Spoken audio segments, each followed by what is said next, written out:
Republican Senator Lindsey Graham assailed the massive $2 trillion economic stimulus bill in a radio interview with Sean Hannity on Wednesday afternoon, calling it Bernie Sanders on steroids.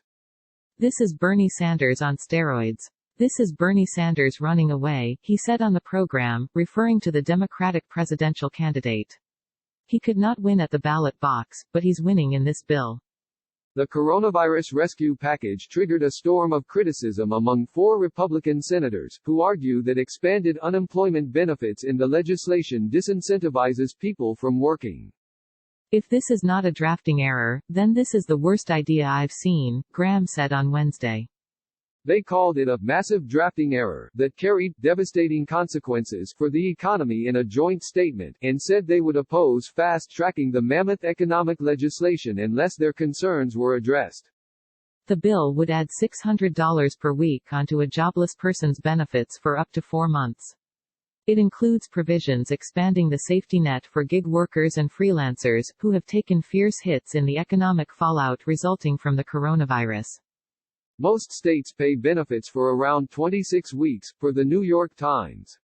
The legislation, though, sets up a pandemic unemployment assistance program that would prolong the benefit window to 39 weeks to include people who usually aren't eligible, like contract workers. People can also only collect unemployment benefits if they are fired or laid off. On Wednesday, Sanders said he would not vote for the bill over concerns about a $500 billion fund overseen by the Treasury Department to aid private businesses in dire financial straits, unless the 4 GOP senators dropped their demands. That triggered a rebuke from Graham on Twitter. Only in Senator @Bernie Sanders' world does it make sense to pay people more not to work than to work, the South Carolina senator said.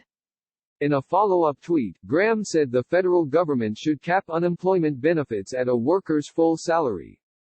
Sanders fired back. I cannot at the last minute allow some right-wing senators try to undermine the needs of workers and think they are going to get away with that, Sanders told a New York Times reporter. The Trump administration defended the provision at a press briefing on Wednesday evening as well.